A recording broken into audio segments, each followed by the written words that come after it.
toto mi ma sọ́dọ̀ mọ́ o gbèdégbèdé mi ma sọ́dọ̀ mọ́ o mèdè dápẹ́ mi náà yọrọ dògbé tó mi jọ mi gbẹ. Apẹ́nà gbogbo náà mi jọ mi, tọkùnà gbogbo náà mi jọ mi, mẹjọ mi ìkọ̀bọ̀ kálá wẹ̀dẹ̀, wọ́n tẹ wá pẹ́ bọ́ sẹ́nu pẹ́, tàbí bẹ́ẹ̀ máa dọ́pẹ́, lóko ká fún bọ́dọ̀ dàgbé wá, lóko pẹ́ tọkàn, mèdè láwẹ̀ mi náà yọrọ dọ̀ mẹjọ mi. Mèdè mi ma sọ́dọ̀ mọ́ o fún gbèdó ìdó ẹ̀mí má dọ̀ mọ́ o kú gbèdó ìdó ẹ̀mí má dọ̀ mọ́ o mèdè dápẹ́ mi náà yọrọ dògbé tó mi jọ mi àníwẹ̀. Apẹ́nà gbogbo náà mi jọ mi, tọkùnà gbogbo náà mi jọ mi, mẹjọ mi ìkọ̀bọ̀ kálá wẹ̀dẹ̀, wọ́n tẹ wá pẹ́ bọ́ sẹ́nu pẹ́, tàbí bẹ́ẹ̀ máa dọ́pẹ́, lóko ká fún bọ́dọ̀ dàgbé wá, lóko pẹ́ tọkàn, mèdè láwẹ̀ mi náà yọrọ dọ̀ mẹjọ mi. Mèdè lẹ wá gbẹ̀bọ sẹ́rápẹ́. Wàyé máa yọ lùwẹ̀ pẹ̀tọ́ yìí. Mèdè lẹ wá gbẹ̀bọ màwúrà. Wàyé máa yọ lùwẹ̀ nà gbogbo náà. Mèdè lẹ wá gbẹ̀bọ sẹ́rápẹ́. Wàyé máa yọ lùwẹ̀ pẹ̀tọ́ yìí. Pọ̀pẹ́tọ́ lẹ wá gbẹ̀bọ màwúrà. Wàyé máa yọ lùwẹ̀ nà gbogbo náà. Àsìrò àpẹ́ ìgbẹ̀dọ̀ tọ́nà wèrò. Àdìtọ̀ ẹ̀sọ́ mẹ́lẹ́ máa lókè rẹ̀. Wàlà àpẹ́ ilẹ̀ bílánú nọ̀nà wè. Àdìtọ̀ ẹ̀sọ́ mẹ́lẹ́ máa lókè rẹ̀. Àpẹ́ màwúrà.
Cette fondation est basée sur plusieurs pays, à savoir le Togo, le Nigeria, le Ghana et plusieurs autres pays.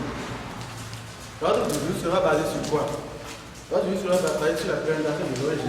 La présentation de l'ONG, ses actions et ses objectifs dans le futur. En effet, l'ONG qui est basée au Bénin est présidée par plusieurs personnes, à savoir notre directeur Boris Bonito Tansou.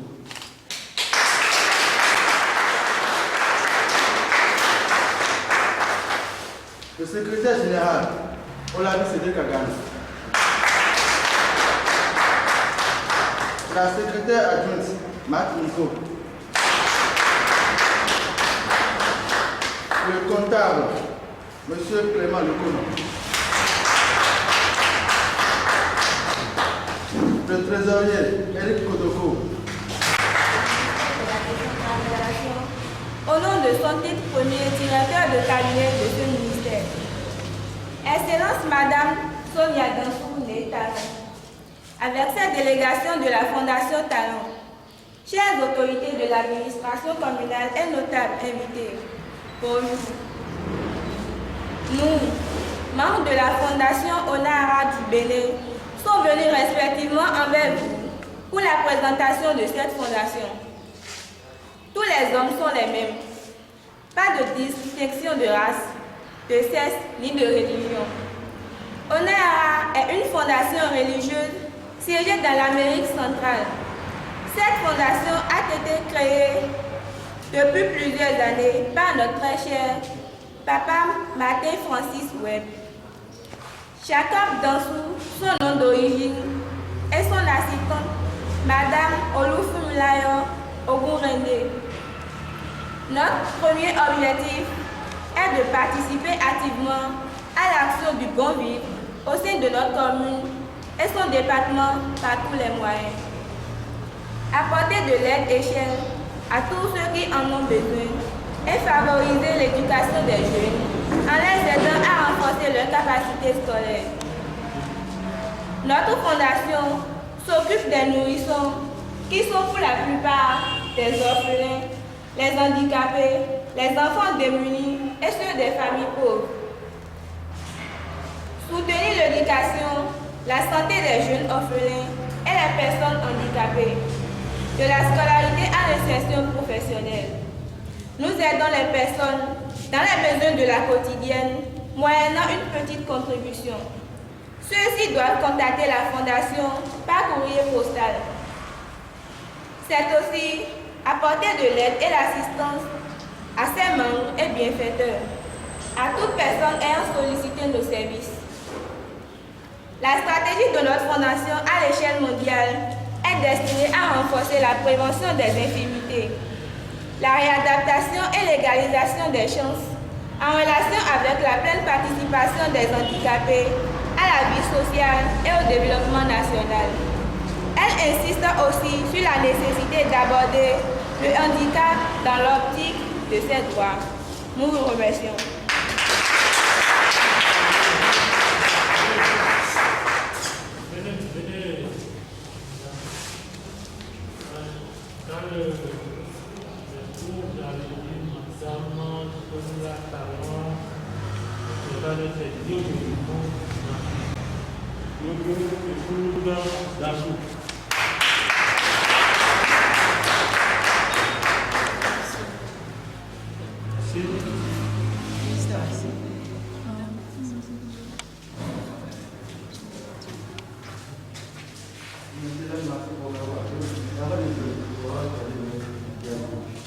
Dans le second discours, je rappelle en anglais cette collaboration. Sans plus tarder, la secrétaire adjointe va nous présenter notre discours en anglais.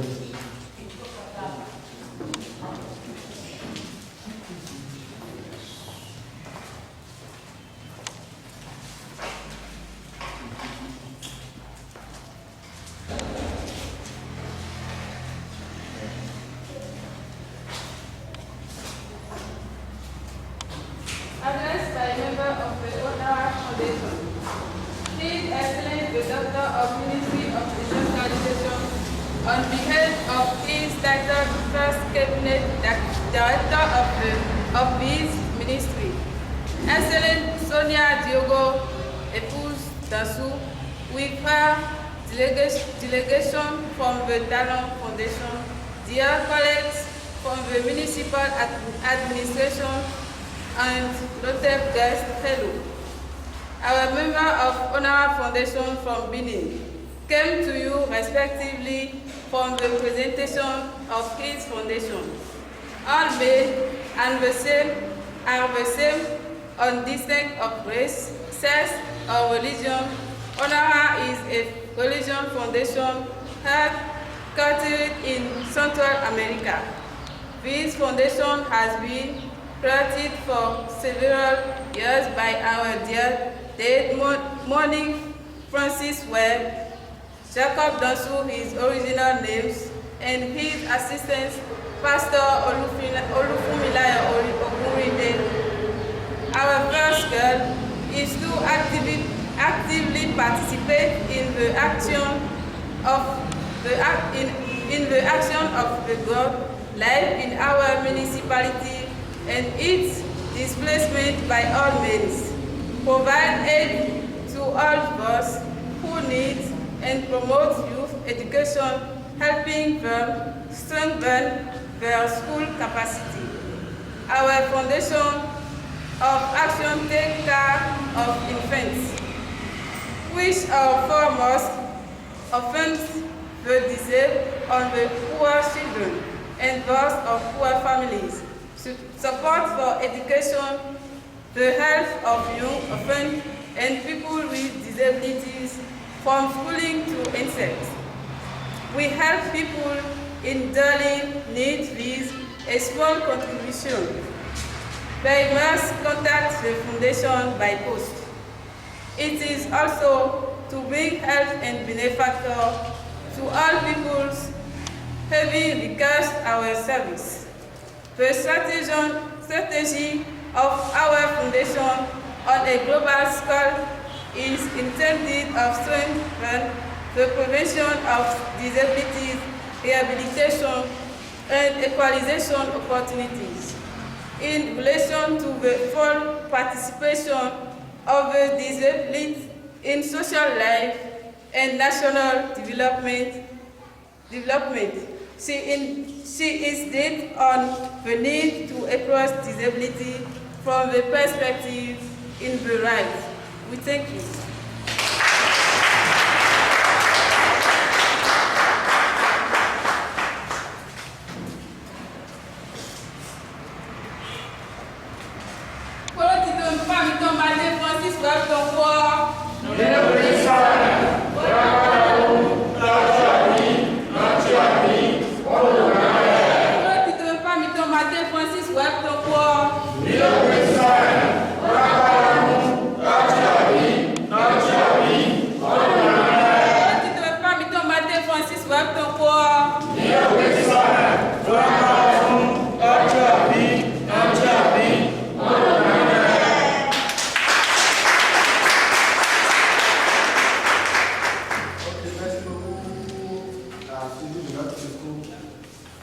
À la suite de notre présentation, notre directeur viendra nous faire une petite résumé de tout ce qu'on vient de dire en notre langue locale de fond.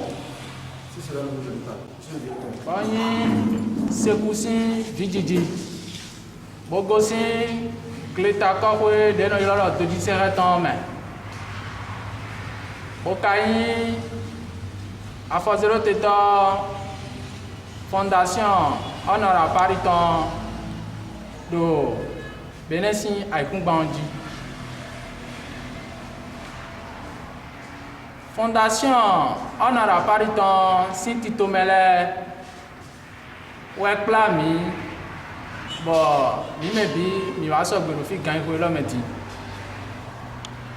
Titome alopa pare jeha we mi jawale o ewe mi time nu konton lo soja gesin gbeme bo de bode wu trolo mi wazedo glensisin gbeme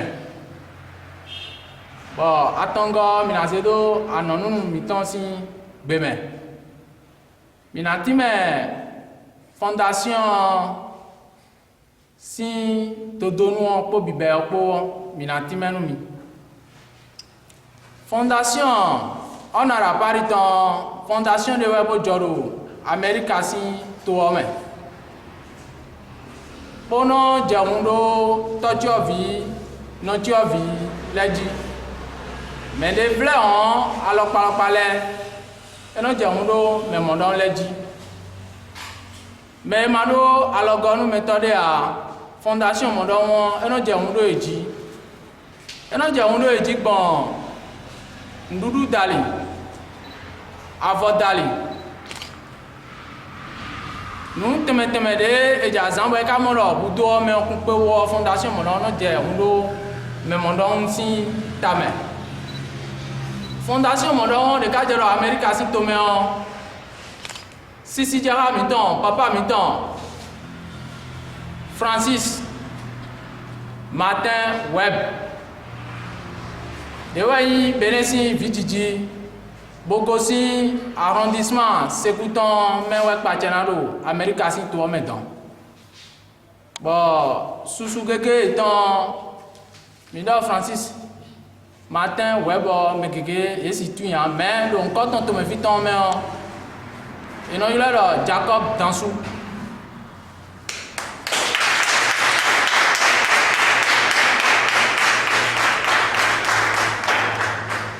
ewe kpatenu tito me modondo America si to me don bokale do azikan tito me tondo to alopale me edodo London edodo Suisse boledodo Belgique bokawa be tout Africa ton edodo Lomé boledodo Ghana bododo Nigeria quand il est temps et là n'est pas mis massif flindo tomiton et voilà bodo ma aussi on pour et voilà que tout dit temps minazedo benesi to homme bo ado on se do e wa ze titome alors pa de le dai bo be azoha titome modon le nugo tito mele des états yowen men content de ouais et kan mi le mais des zéro tito merci nous kon le bodo mais mon don le je wena ni a force de tito mi ton de lo benesi ai kun ba lo dio e vivi nous mi susu ton trala be don mi do tito me mi ton donc pour aussi président mitansi agbasa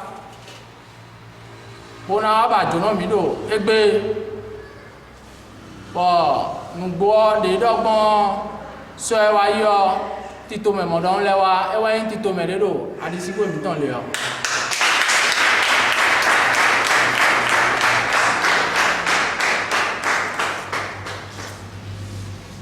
e karo titimenu mi ba bodo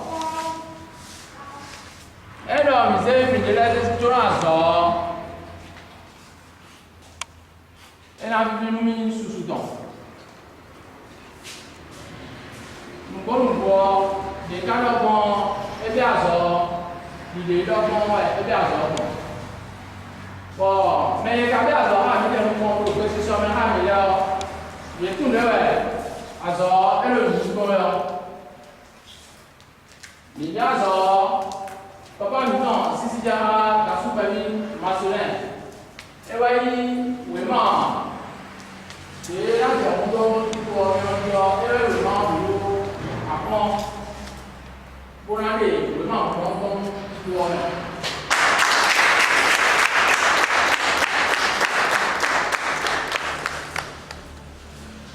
e lo ti to me bi a me se bol me o di le ba bon mi o papa mi non sisi jara masculin on me bi tout là on se va comment ministère de la décentralisation ouais non va premi to le dan ti wa esi na ko na assiste de la bien e no wo e no na lo me no me no wo me no na ni be do to fi o e be wa se papa mi tɔn sisi jaka pawa saka Paulin.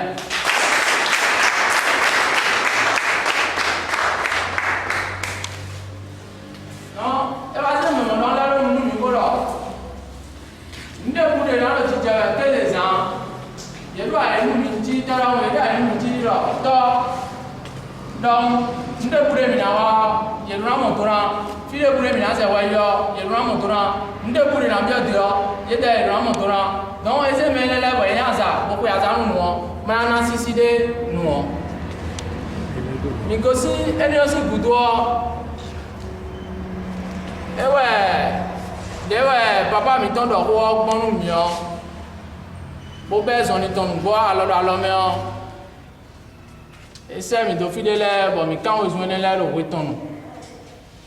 Do na iso me na we ri wa inu bo ibajo na. Papa mi ton sisi je ha ma se le lo akun ton bi. Bo do ko kai. Bo ikai mi ta. Mi ka si wa nu bo commande do commune to me.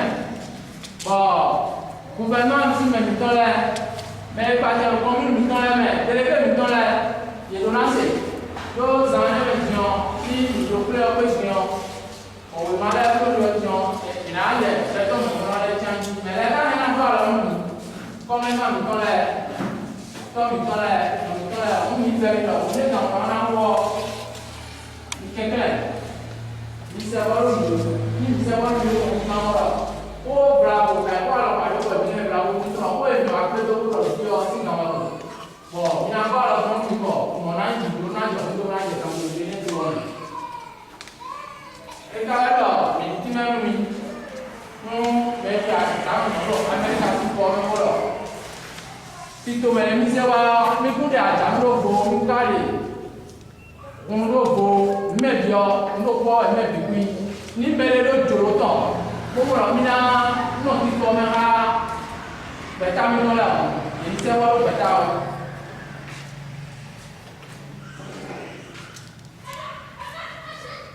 Gbogbo sí ẹni ọ̀sìn gbùdú ọ̀wẹ̀. Ee gbígbé ẹ̀ àti ìtòmẹ̀ lè tó lẹ̀ yà. Mẹ́yìn mọ́tò nánà rẹ̀ ẹni gan ẹni náà yín kọ̀ọ̀kan yìí.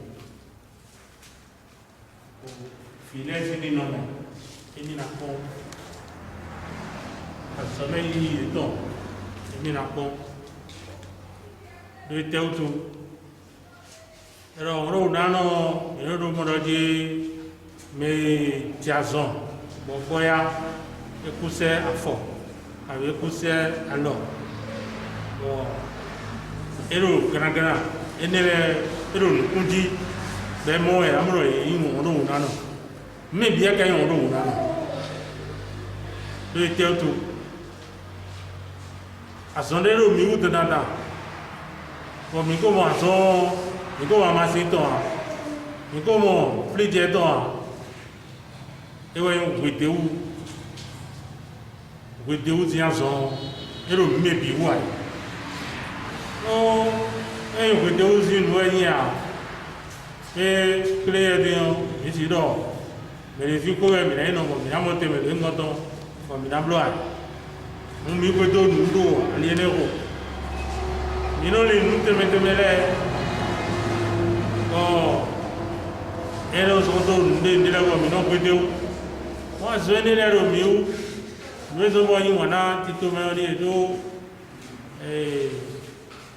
ne fofo me don so me de bi we ro wa yasu chako fo di we de fofo we no ga so me bi se je no ko mu wa e ka so no do tito me ni so do e do je ni eyin sisenga o nwe tito me ho so to ma ko blo wa siseno blo esa a ho so no edo bravo ya ozuno kwa ai commissaire na so so na le do ti ko na wo commissaire sa wa o de si se no go be no mo no emi wa pasamento de ya hosuto e de ho obi o ma wo ní jẹun lómi tí ní ìlú ìwọ̀n lómi wúlẹ̀ rẹ̀ bì ní tọ́sẹ̀ wọ́n máa mọ́lú tán wọ́n máa mọ́ tán tán fi àsọmẹ́ bẹ́ẹ̀ gbóló bọ̀ níbi tí gbégbó mi bọ̀ mí náà fi káwá akọ́nọ́jẹ pẹ̀tẹ́lì èmi káwá mi sọ ẹni rẹ̀ ló sì ṣe ṣe àlọ́ jẹ́ gbogbo rẹ̀ gbogbo rẹ̀ mìíràn àlìdéwò donc ndàgbẹ̀rẹ̀ yín fínúkótó lè hẹ́mi bọ̀ múlò ìyẹ́ ẹ̀yọ́ rẹ̀ ni nùwà wẹ̀tọ́ lè hẹ́mi ẹ̀nọ́jẹ̀rẹ̀ ẹ̀ ajá hun ló fi jí ọ yìí àsọmẹ́ lè mi bo ànínú mẹ́rẹ́ kẹ́dẹ́ gíla ní kóró àjọpín tó mẹ́ kẹ́dẹ́ gíla ní kóró ní hànwódù sí àsọmẹ́ mi yìí tó ń fi náà wọ́n mi ní àsọmẹ́ ẹ̀sánwó ìgbésí kàmbíọ́ ẹ̀ àrọ̀ fi sútó ẹbó ńlá mọ́ mi bló mẹ́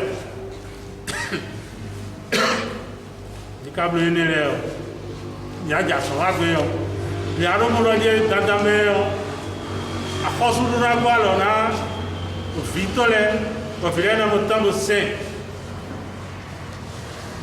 ń èlò àtọ́jú yọ̀kọ́lẹ́ wáyé sọ̀ déjà mẹ́bí famílẹ̀ bí mò ń dò kó wa bí pẹ̀lú yìí àbádò kó mẹ́ ya famílẹ̀ dé bọ̀ òfin náà dé mẹ́ búrẹ́ ń dàkóró sọ bọ́ ebe ní famílẹ̀ ká dò kọ́rọ́ búrẹ́ fi hàn bí ẹ̀ ya bẹ́ẹ̀ gbọ́ àlìdé jẹ́ náà gbọ́ wáyé dàkó dé ya alọ́dẹ náà kúrò dé dánadáa mẹ́ mọ́ wúrú dúdú ẹ̀ bẹ́ẹ̀ ilá mẹ́rin sọ ìgbédé ọ ètò títómẹ́tọ́ ẹ̀hẹ́ ọ ẹ̀rá sọ̀rọ̀ àlìdé tí bẹ́ẹ̀ mọ̀ mẹ́ bá pọ̀ wọ́n wá sọ ẹni ẹgbẹ́ pẹ̀lú tó àfilẹ́ sọ́wọ́ ìgbèdè mọ́rọ́jẹ́ nílẹ̀ dágọ́ẹ̀ lọ́fíìmì tó mú ní ọ̀ ẹ̀hẹ́ náfì tòdé bọ́lẹ̀ kẹrẹ lẹ́rọ mẹ́rẹ́rọ àkọsílò tòdé mẹ́jì rẹ̀ à nílẹ̀ sẹ̀yẹ ṣesúà tó mẹ́mọ́ bá tó àzọmẹ́ ẹ̀rọ mẹ́rẹ́mẹ́ mẹ́mọ́ bá àzọmẹ́ tó wá tó silipu kónkó wọn gbàgbé mìíràn yọrọ rẹ ẹrù mẹrẹmẹ mẹmú bá tó yàrá òótọ́ mẹ́tọ́ nukọtọ́ndé gbé sekú bí jìjì wẹ̀ ní wa ẹ jẹ́ ládọ̀ mẹ́ni pílẹ̀ alọ́dọ̀ bó hẹ̀ bó nà mí nukọ yìí bó nà mú vivo dèmẹ̀ dó gan ní ọ ní kó ẹ̀kọ́ mmanú bó gan ní ọ ní tí ó nínú tí ó wọ́n sì bọ́ ọ̀dọ̀ ìwúlò ìgbésẹ̀ ọ̀sànjọ́ wọ́n sì bọ́ ọ̀dọ̀ kíkà sọ ìgbàlá. Il y a la fondation, c'est tout. Merci. Mettez-la vini quoi bon. Premier parrain, deuxième parrain, comme médo. Quoi ne l'a dit rien de sonné. Bon, il a non pas bon à voir ici en son. Bon, quand il se couteau n'a yaka. Et là tout se coule au bénéfice de l'avenir de notre Vale kwa la ta l'idée de les quoi, charger les quoi, secourir sous la yaga. Comment aussi comme.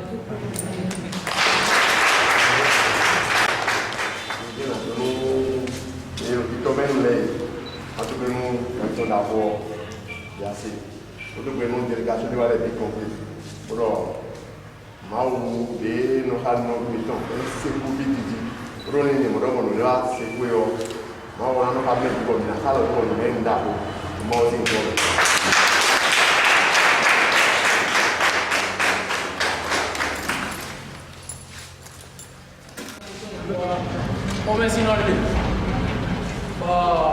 Convention e wa kan han ble e kan do ko gbere we ro bib me mo lo ko gbe dede o e wa no do ko me ble se mo go ko jo ko yin be kan bi o àmọ́ mezi azoto no mezi azoto lo menu mi bo ze nto lo bene si to me o betori wa yin o to ni mere pe kura no po eno peje me o ko gaji mo me pe ko no po ko lo ye tun beta lo pare we o eno peje me o po mo ko me lo balavo ma ze ndo alo me ni ma ze so lo mi me bo ena wa to tagba mele vla bo ne eno mi na do lo to chovi ma do lo no chovi ma do lo me ma do me di ale bo wa me la zo mo na wa e jo an si do mu yin la di ma zu me to ga la zu me bo fi e ga ya zu me yo o de me o si to ma ku a ne o si no ma ku a be ka wa boka ze nu mo no ze aro te o bro je le o le we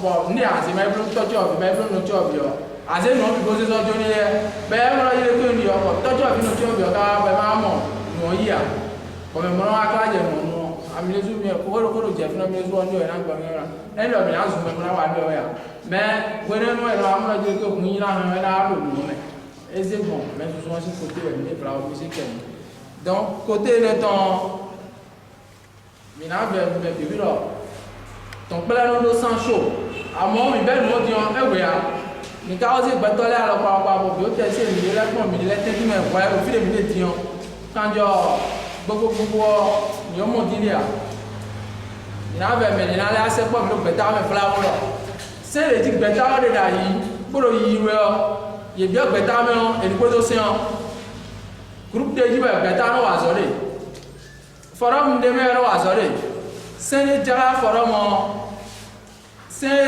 forum o si se on me on bi o me on ni ko to se on mo ro ni ga o ko be se po mi on e na ti me ni merci ta la ko fi na ko yo ne un ko le akambe ko ta wa ni akambe un jibi de we do ma se ala ko me on do ma se o me on yo me mo no ke je ne le de o minu do je ne ata ko je directeur mo do to le je ne un gam me le o gam to tu ba mi parle nous un me ko ka me te no je ne le ko je na je to de me de ko e no ko e ba no e no tuzu monoti me ko do azoko ba aja ko de do alo we nínú me so to docteur sinu ko to gun keti boy na so wa da ko no da ko ba to e mo na do kun da be me do su da ni wa nyo me mo ko to le o te ti to na te do ta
dans sous bonito tu no me asa kwa me bra kamera do ipesi ansa do jabo se no blog carry ayi ipesi ansa yo e place en pataki de no tito me fondation honor à Pariton de misère apportant l'autre de sécurité to me bon nous podo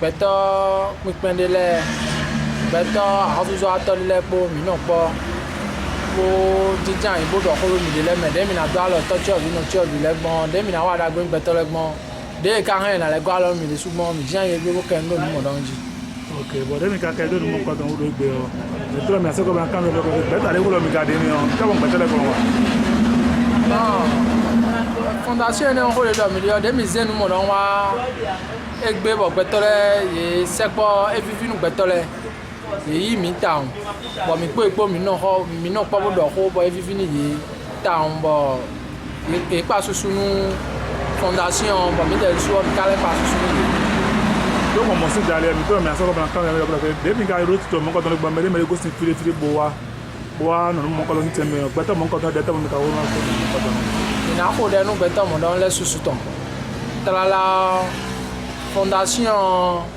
ina ko de mo don fondation do erokan bon beto de valeur beto e mi han mi na yan foto mo yan lotan bon me ba mi le na ja lo mi ton me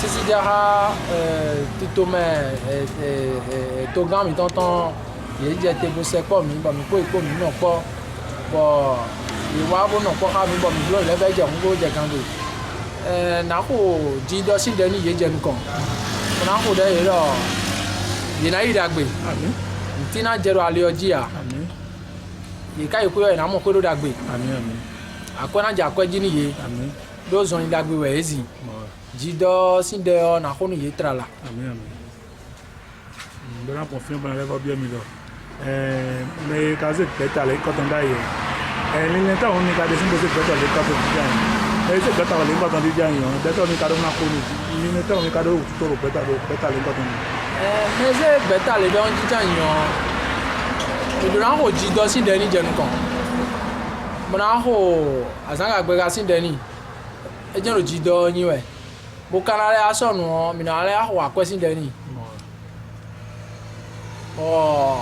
kàmẹ́sí ẹ̀ kò sí dàgbé jẹ́ ẹ̀ tán azɔn yẹn náà adekun tó efela fobɔ ɛna yẹn ní ɛsɔn maawo náà gba azɔn mɔdɔn sí àwọn ni lili edo bó se nu mɔdɔn sɔsɛ tó bene sí àyíkú gba lɔ dzi gbɔdɔ mi dɛ lɛ ɔ mi ní nɔ nu mɔdɔn dzi boblo lili mɔdɔn wọn ɛna busɛn ka tɛmɛ kpɔn gbedi a ekana blo bɛna yín dɔ dzi eke nu lɔ de blo ɛna dze ku dzi ní kpɔn gbedi a ekana dze azɔn dzi ní a ɛna blo bona blo kaka wɔ vivi lɛ ɛna ase tantɔn wɛ. Toi bien assez soit ton toi bien assez de blon le do ma aussi comme amen na do moya kare na bio na do fo mi de so de ga do kukle bo do titore no mo ko to no se kufio mi do hogbo le mla do kukle asin mo na yin ko do hogbo asin kukle ma do e yo de ni kudo azo eton bo kudo wan yin sin azo do wan yin sin azo we bo e ka tun mo jo bo tun yo po bo eton yin ni mi bia yo mame o ide dogbon akosu salmon edo ko ne bi ejo eze gba kun bo se tion ni an e ka se nu yan bi oni yan ma o ne be se bo se han to mo na bi ogbeta bi lo de mi o jinja iburo di dogbon yo ye ni sigbon jiro mo ni meneze we yo ni no mi me ni de mi lo wan inu mi ni legbon wan mi to ni no mo kaka so yi do ti to me de blo eyan kun che me nkana ko de ji do sin de ni ye do po eton na ko do mi me an lili ka lili bo mi do bo bi ogbeta le do me o lili mo do won e na ibi do ma o si nkan me je wa bo mi ai jinja yan mi na no do mi le su o gbeta le o kon di mi bo mi do tele me do egbe do akuno gba to si nu kan do akuno gba to si nkan me o na le ko de nu parent we le Monsieur Sisi Diarra dans sous baby Marcelin Kodo monsieur Bara Saka pour l'impo mara ni kudo azo eton trala e no wa mele suno zo chuba no to gbeton nu me do ni kudo azo eton nka won organisateur le a nka won assistant directeur a nka won trésorier a nka won comptable a conseiller le bodo animatrice le po ndo gberi ye me bisusu ton bodo de mi alo mi ton ro po alo mi ton no po le kaka 6 ans kaka so igbada merci beaucoup.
Mi ma domo